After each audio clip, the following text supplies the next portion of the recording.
Let's talk about solving absolute value equations in different methods. I know some of you have probably already figured out, well, if I set up the equation in Desmos, which, by the way, test mode, this is not going to work out. But in regular Desmos, if I set up the equation, it's going to give me these vertical lines.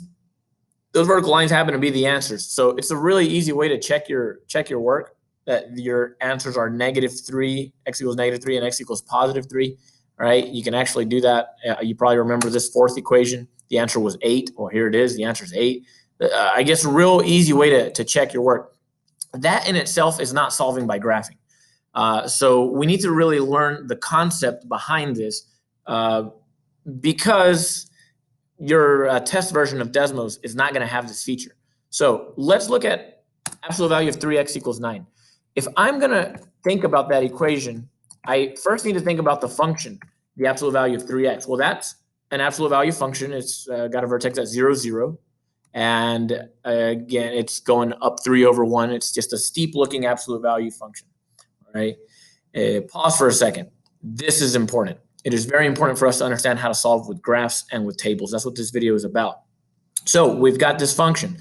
The equation was really asking, when is this function? So again, let's think, when is this function, and when I say this function, I mean the absolute value of 3x. When is it going to be equal to 9? Well, here's how we can think about that.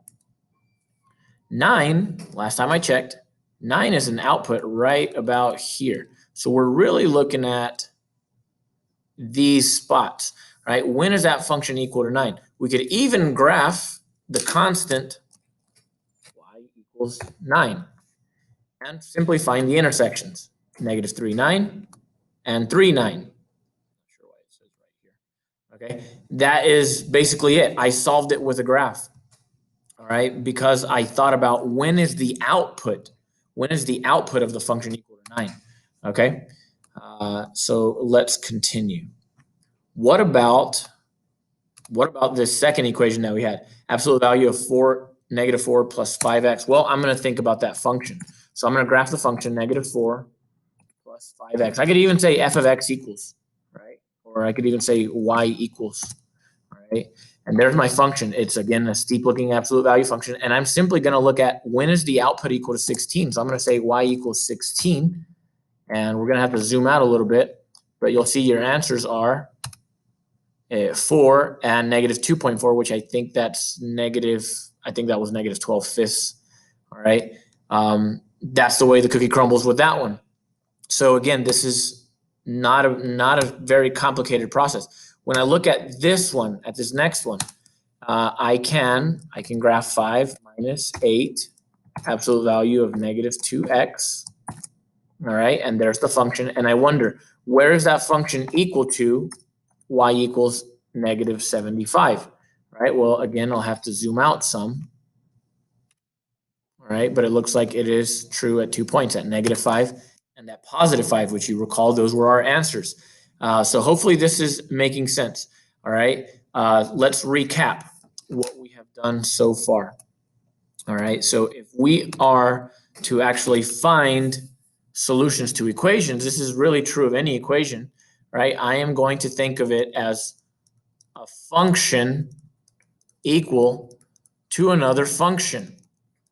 And I'm simply going to find their intersection. Find their intersection. So that means, well, look at the quadratic one. I'm going to think of the left side as a function and 7 as a constant function. I can, if I try that, well, here we go.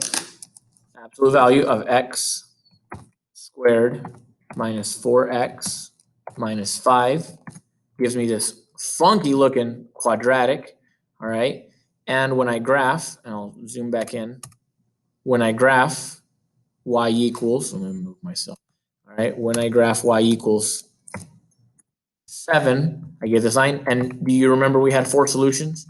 There they are, all 4 of them. 2 of them irrational, which means we need to use the quadratic formula to solve them. But once again, if you think of the left side as a function and the right side as another function, graph both of the functions and find their intersection, you find the solution.